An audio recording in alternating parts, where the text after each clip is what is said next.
Hi everyone, and welcome to the podcast. And I'm absolutely thrilled today to have the opportunity to talk to the totally inspirational guest that we have here. Louise Butcher is a breast cancer survivor who has gone through a double mastectomy and radiotherapy, and she's become so well known in the public eye as the topless runner. And she's had so much press, and so deservedly so, because she runs topless to proudly display her scars, to raise awareness of breast cancer, reduce the stigma of scars, and to promote body positivity. She's absolutely amazing, and we've got so much to talk about, Louise. I'm so thrilled. Thank you so much. You're such an amazing person with an amazing story, and I'd like to chat about your running journey, your mental health problems you've had, and through to your diagnosis and through to running your marathons. There's just so much to talk about. But I just wanted to say, firstly, you've inspired so many. You're a hero to so many people. You've made such a difference to people's lives. And I just wondered how you feel about being this role model now, this fantastic example to people, and for people that are going through similar circumstances. Do you in some ways feel like it's like your calling, like this is what you're now dedicating your life to? Yeah, thanks for having me, Jo. This is I love talking about and spreading the message of all these positive messages that I'm doing. So thanks for having me on the podcast.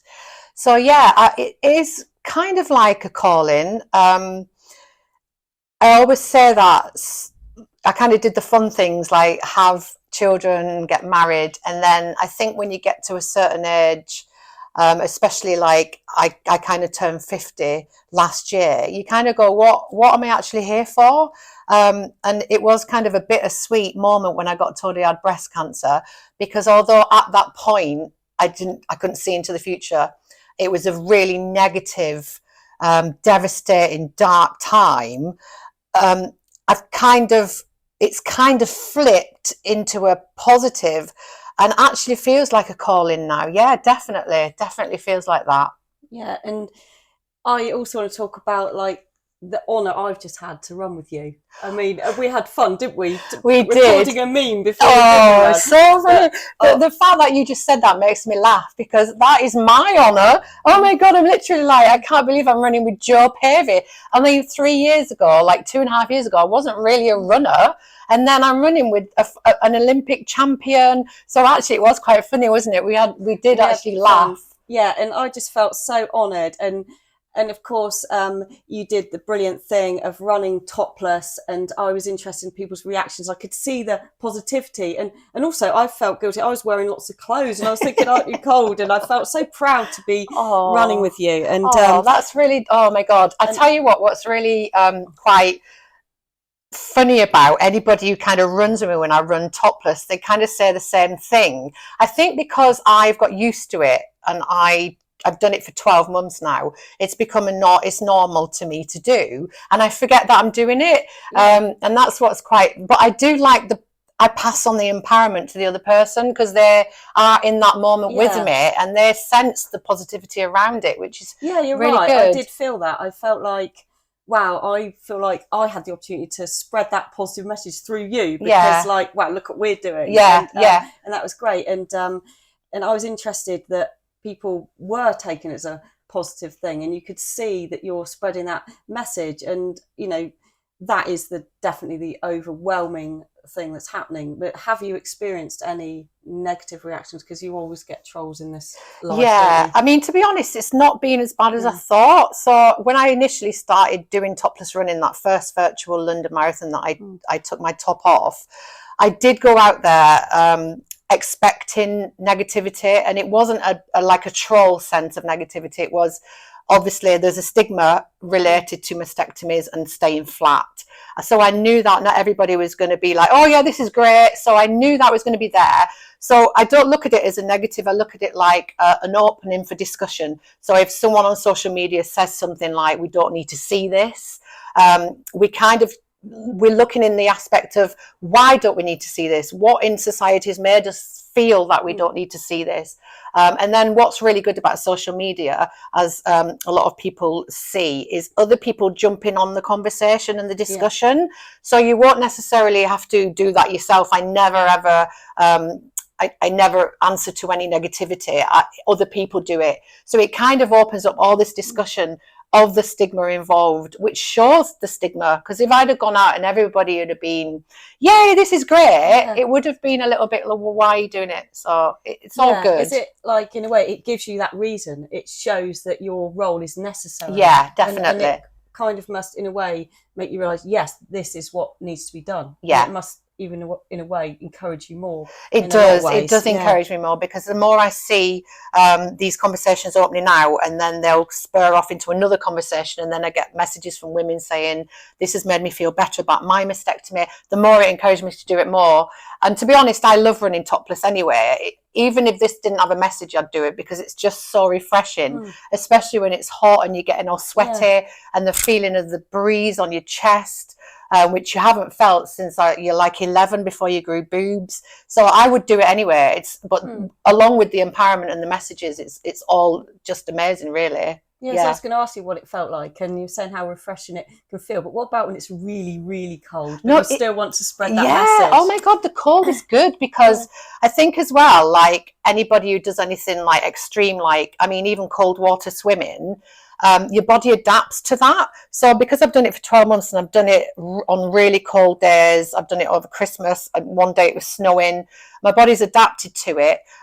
So actually, if I run with a top on, after a while of warming up, it feels weird, and it feels hot and sweaty. So I think my body's got used to it, and I'm actually starting to get not worried, but thinking as the weather warms up, that my body's so used to running in the cold that I'm going to be like, oh no, and I'm not going to have any more layers to take off because I've got used to it. So actually, as you know, as a runner, you warm up, your core's really warm anyway, isn't it? It's usually my hands that get cold if I'm running. Yeah, so you would wear gloves. I run with gloves on in the cold, and I wear a hat.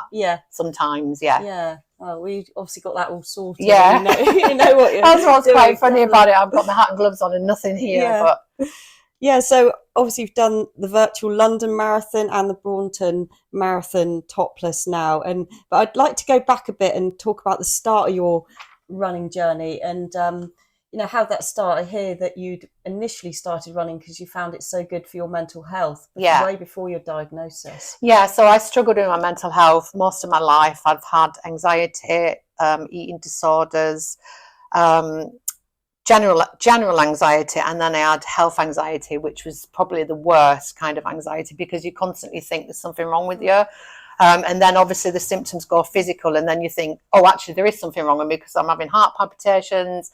So that's a really hard one to get over. So what had happened is I'd really struggled with health anxiety and had therapy, started to realize how your brain works, and started running to help the endorphins and the way that I felt about myself with, well, I can't be dying because I'm running. So if I say I was thinking I was going to have a heart attack with health anxiety, that was kind of what I looked at. I thought I was going to have a heart attack. I can't be having a heart attack if I'm running. So it was kind of like I was forcing myself to be physical to tell my mental side that I was all right. And that's how I started the running journey. So it all started because of that. Yeah. And you've also been open talking about ADHD. That you found that it helped with that as well. And how does the ADHD affect you, and how did it affect you in your younger life? So I didn't realise I had ADHD until my kids have got it, and my son's got Tourette's as well, and OCD. And I'd always sat with them and thought that it'd come from the father's side. And then I was sitting there with my son going, oh, I totally get where you're coming from. I get that. And I've had this. And then I started to realise it was from me. And all the health anxiety and all the anxiety and all that sort of made sense. And I realised as well that a lot of, with my ADHD mind, is I get a lot of racing thoughts, a lot of energy going on, and the running helped with the energy. So I got the energy out in a physical form, which helped with it not running into my mind. But also when I was out running, it cleared my mind as well. So the ADHD is literally like a medication for ADHD, running. And I think a lot of people who have ADHD are very energetic, and they tend to, run or do certain exercises to get rid of that energy. So that really helped as well. So it was all really healthy for mental and physical side of what I was going through. And it sounds like the ADHD, you're such a positive person. You've actually been able to use it in a positive way to have the energy for what you're now achieving as well. Because I think with ADHD, especially in the school system, which I found out with my kids, is it's looked on as like very negative, and there's so many positives to it. They just need challenging and channeling in the right directions. Like my son, he's ADHD, but he's a really good runner, or you can be a really good musician, or you hyper focus on certain things. So it's about finding the benefits and the positives of ADHD rather than kind of looking at the negatives of it. So with me, it's really become a positive because it's given me the energy to do what I'm doing with the marathons in a way. And like, you're a role model for people with ADHD as well as people with breast cancer and scars, because you're just showing what can be achieved and, like you say, using things in a positive way. And I think that's amazing. That's important, because in life, I mean, it's quite a harsh lesson getting breast cancer, but in a way it sort of slapped me around a bit and taught me to be a bit more resilient and brave, because I felt that with my health anxiety, my anxiety. I know they were mental disorders, and it's not easy to just come out of them. But I think when I got cancer, it kind of, my worst fear had happened, especially with health anxiety. You're constantly fearing something's going to go wrong, and you're going to be ill, or you're going to get something awful, and you don't know how to cope with that. And then when I got cancer, the health anxiety disappeared, because I realized that I could cope with it. I just had to manage ways of coping with it. Yeah, and I know it must be really difficult to think back to, but can you talk about how you were first diagnosed with breast cancer and what that process was like, and how did you first find out? So what had happened is I'd seen the London Marathon on the television, and I said, I think I'm going to train for that, because I'd been running for a while by then. So I was training, and I'd got about 6 months into it. And because I still had running health anxiety, not running, but health anxiety was still happening, not really bad at that point, but underlying, I'd booked myself a mammogram. Not for any reason, I didn't have symptoms or anything, and I'd booked one privately because the NHS hadn't called me up. And just for sort of peace of mind, that's kind of what health anxiety is. You constantly want reassurance that you're all right, which I was always down the doctors checking I was all right. So I'd had this mammogram in the March, and it'd come back clear. So I was like, yay, I'm fine, I'm all good. And I remember a few weeks later, I was in the shower, and because I'd had this clear mammogram, I had a really good feel, and I did do self-checks. But because I was worried, I probably, when you just really have a good delve, it was always a bit worrying. Oh God, what if I find something? I'm so worried. But I just had a really good check, and I'd found like a tiny little thickening, which I actually wasn't worried about, because I'd had a clear mammogram, which was attached to something else. Tiny it was. And I went to the doctors, and even the doctor was not worried. They'd sent me to the breast clinic for peace of mind, really. So that was a real shock when at the breast clinic they did an ultrasound, and they find 5 really suspicious areas which they thought might be cancer. Yeah, and so you went for a mastectomy, and what was that process like? And then you ended up having the double mastectomy. And also, could you talk about what it was like having the surgery, and how you made that decision not to have reconstructive surgery as well? They found lobular breast cancer, which is a really, it hides in the breast tissue, so it doesn't show on mammograms. So that makes sense that it didn't show up on the mammogram, because it's like little spider web, so it goes through the breast tissue.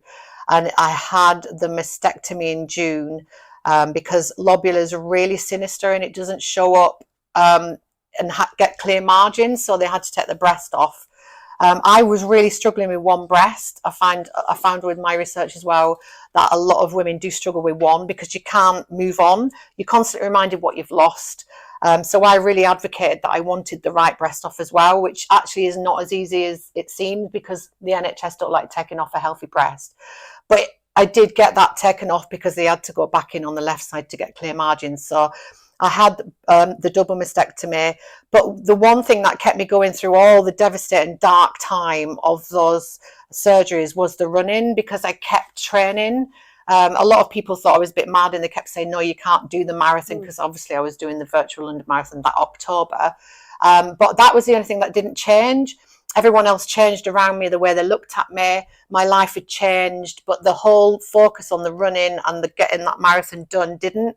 And I think that kept me going. And that's why I was driven to do it pretty much 6 weeks after the second mastectomy. Yeah. So, I mean, that was, even now I can't imagine how I did it, but I did, because I was just so driven. Yeah. And talking about how you did just move forward, and obviously every woman going through the process that you've had to go through, everyone has to make the decision that's right for them. Yeah. But when you were going through that process of being suggested that you should maybe have a reconstruction, did you feel any pressure that society was making you feel like that? Or you felt like that should be suggested? And like you say, it's the decision for each individual. But what was that like when you were going to those appointments? That was definitely suggested quite a lot. When I was in the surgeon's office, and the surgeon was a lady, and it wasn't her opinion, it was from research. So it was the research of the long-term impact of a lady who's gone through breast cancer not having reconstruction was negative. So from the research, she said to me, I would recommend having reconstruction. So my initial thought was, no, I don't want reconstruction. I just want the cancer gone. I just want to move on. I want to get over everything and get back on with my life. But she did keep sort of saying, I think, let's think about reconstruction, which I found really, it actually did turn my head. And I did for a couple of hours think, I think she's right. She knows her stuff. She's seen so many women go through this. She's right. And I did actually say, I think I will have reconstruction. And then when I'd walked out of that room, I realized I'd made a mistake. And I was like, rang them up and said, no, I don't want reconstruction. There are a few reasons why I didn't. One was I wanted to see what was going on. So I wanted to be flat so that if there was like a local reoccurrence of the cancer, I could see it. I felt better without anything there. I didn't want implants because I didn't want something in my body. She told me what the surgeries were like, and they sounded really invasive. The implants, you need expanders to stretch the skin. I didn't want to go through months of surgery. And then there was another surgery where you have fat taken off your body, which is another surgery again. And I just thought, I don't want to do all this. And I also didn't feel that I needed to put something back, because my boobs were gone. That was me. And putting something back isn't me. And then I thought, what am I doing it for? Because there's no nipple there. It's just, you're putting back something really for society to look at you and go, yeah, she's got boobs. And I thought, but I'll know when I look in the mirror that and it just didn't feel right. It didn't feel right to me. Yeah. And talking about your previous careers, you had so much experience with spending 35 years in the music industry. Yeah. Did that in a way, in your mind, feel like you've come from somewhere where sometimes that becomes important? Yeah. Did you ever experience feeling like that in that industry at all? All the time. Really? It was all about the way you looked. So in my 20s, I used to wear like cat suits, and I had a really pert breasts, and I used to be known as Pert Collins. That was my maiden name, and they were looked upon. I mean, I was even asked if the people could have a feel of them. Oh my God. And it was really, it was kind of like your body was there before your talent. And and in a way, it was a benefit, but also a hindrance. And you could see it in both lights, and you kind of become your body as well. So it was really important in my 20s for me to look a certain way. And so it's kind of, in a way, now I realize, obviously as you grow old, you realize it's not about the way you look, but the cancer really taught me that my body was about something that was carrying my energy around, not me. It was like, my boobs aren't me, my body isn't me, that's just something that is carrying my energy around. So it was quite interesting that I'd gone from that career that was focusing so much on breasts and how important the way you look is, to now doing what I do. And also maybe that gave you a firm position to know, right, no, this is wrong. Yeah. It should be about your talent and what you're achieving, the Yeah. message and that. But also I would like to say your voice is amazing. Oh, thank you. Playing the piano and singing online. Thanks. You are so talented. Oh. I can believe it. I was showing your performances to my husband saying, listen to her voice. She's absolutely amazing. Wow, you're so talented. And you should keep doing that as well. I know you're just so busy now with your new role with my running. I do it. I just do it as like a hobby now. I enjoy it. It's a bit like running. It's like a mindfulness. Takes you out of yourself, and you kind of like takes you away from your stresses. So I like doing it as a hobby. Yeah. Oh yeah, amazing. And also, I'm a mum myself, and what was it like having to tell your young children? Your daughter was only 5 at the time, your son. Oh, it was awful. It was just awful. I mean, that was the worst part, to be honest. I think when I got my diagnosis over the phone, and I was on my own when I got told that I had cancer, it was awful, but it was a bit like I'd gone on automatic pilot, and I kind of didn't really hear what they'd said. But the worst part was when I told other people, because then it becomes real and you see other people's reactions to it. And it was just it was just devastating when I had to tell my kids. I mean, my daughter was 5, and when I told her, it was obviously in a 5-year-old's language. Yeah. So I never mentioned that I might die or that it could have spread or anything like that. It was literally just, I've got a disease in my boob and it has to be taken away. It was kind of very simple like that. But that's what in a way, she drove me on to do what I do, because she took it so black and white. Mummy's got a disease. She's had a boob taken off. And now it looks like this. I showed her my scars really early on. She was really actually interested in seeing it, because they're inquisitive children. And I think if you hide things, it makes the anxiety grow. So I always was very open with both my kids. And I was like, this is what's happened. Look at this. And they were quite, okay. And that was it. And then obviously it grew, and the whole being topless now, they just take as, that's my mum. Yeah, and I think what you've done, you've been an amazing role model to them as well as everyone else you're a role model to, because you've took them on that journey with you, haven't you? And, I've seen picture you finishing a race and your daughter Pollyanna running out to meet you, and your son Ollie doing all the filming for you. I just think as well, I mean, especially Oliver, because he's a boy, I don't realise, because I'm his mum, but what he's taking in from that, what is he taking in from seeing a woman openly displaying scars and being happy about that? Exactly.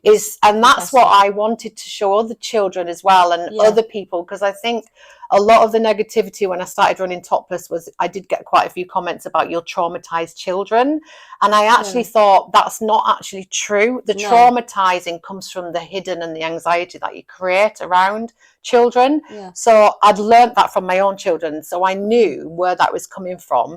And every time I've done a run and there's ever been kids, they show a curiosity, but they don't show a trauma. Because I'm openly happy, running, loving life, and what can they take traumatic from that? I mean, that's just like, this lady's got no breast, but that's fine.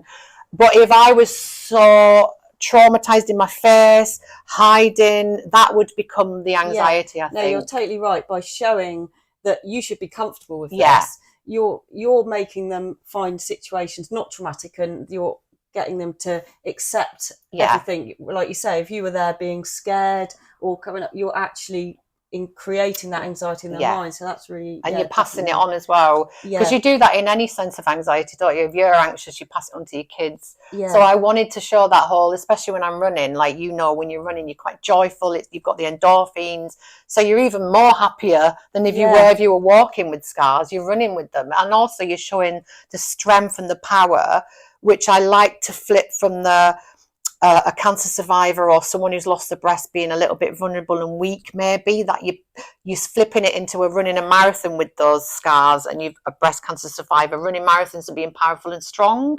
So it's like having the two put together that you wouldn't usually put together, which was really important. Yeah, because you really did run that first marathon so soon after as well. And like that first marathon, you didn't do topless, but it was equally a thing to talk about in the fact that it was so close to your surgery. Was it only 6 weeks after your surgery? Yeah, it was 6 weeks. I mean, I think it was 6 weeks after the right breast, and it still was a little bit swollen. Now, I wouldn't recommend doing that to anyone, but I knew in myself I was all right.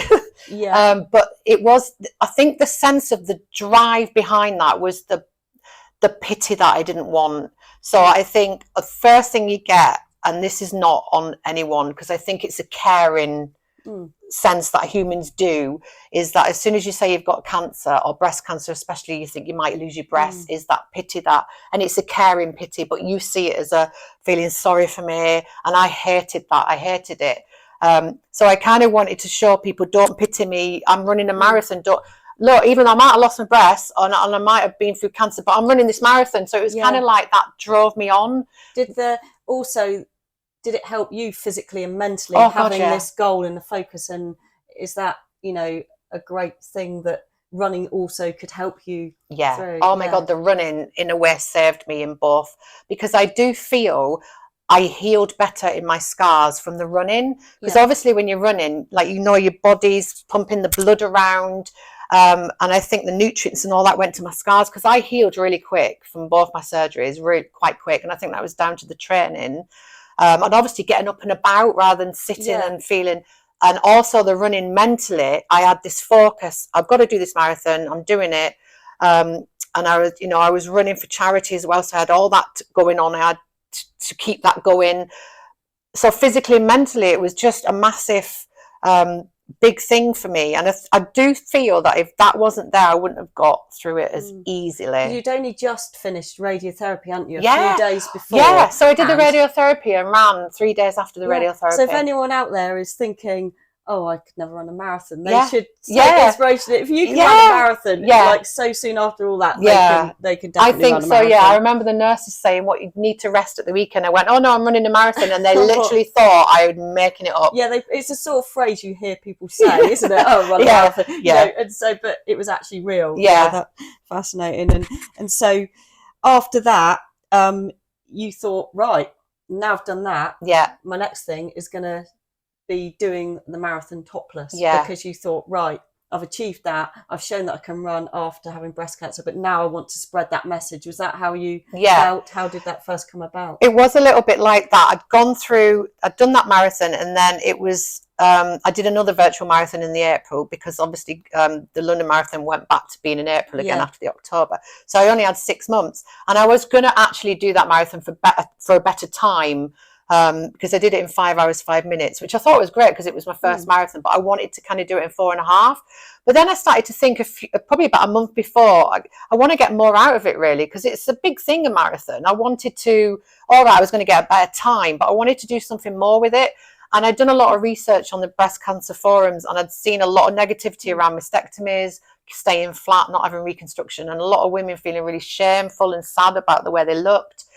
And I thought, oh my God, I really want to, and I'd also wanted to spread more about lobular breast cancer. And I thought, how can I do that, and sort of spread that word? And then I just thought, oh my God, I'll just run without a top on. Yeah. I mean, that's showing my story, my scars, everything out there, getting it out there.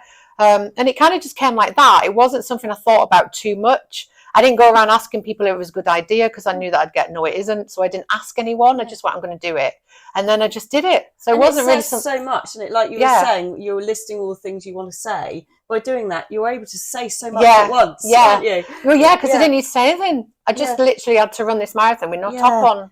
It's amazing. And also you did your third marathon, which was the Barnstable Marathon. And I'm just thinking, like, there's so many things that we can say about you that, wow, what an amazing achievement. That was like 3 marathons practically in a year, wasn't it? And, let's say that as well, that you've done 3 marathons. 3 in a year, I know. And 3, and literally in that year after the cancer, I don't know. I know. Where does that come from? But it is quite, when you think of it like that, it is very unbelievable, isn't it? Did you get a lot of love being on your local patch? Oh, yeah. That was amazing. But what was really strange about that Barnstable Marathon is I thought it was more like a marathon people do fun and they all get dressed up, but it was a really serious one. It was a really serious one. I think the winner did it in 2.5 hours. Wow. And literally they were running, coming back when I was on my way, and I was going, well, are you doing the half marathon? And they're like, no, we've done the full. So I ended up doing that pretty much on my own, because most people had run ahead of me. So, but I didn't care. No, I mean, you got your message out there. Yeah, that was what it was about. It wasn't about doing it fast. Yeah, no, it's amazing. And you've been brilliant raising funds for the Fern Centre. Yeah. And, How has that been for you? Have they done great work with you and your family? Yeah, Does this mean a lot to you? It was. So the Fern Centre is the cancer wellbeing centre at the North Devon District Hospital. It's actually run with Royal Devon Exeter Hospital. They're a mixed charity, but they kind of helped me on my journey. So they do things like massage and Reiki, and you can have counselling there. And it's also somewhere you can wait for your results. So like in the clinical setting, you sat there waiting. It's really nerve-wracking. I didn't know this at the time, but you can go there and have a cup of tea. You can mix with other people who are going through similar journeys. So it's really important that I wanted to put back into the community and that sort of thing around where I live. So I kind of do all my charity fundraising for them usually, but obviously with the London Marathon, I'm doing it for breast cancer now. Yeah. But yeah, so that's really important to me, that the community is such an important part of what I'm doing it for. Yeah. And then after that, I say the list is endless of amazing things I can say about you. And I know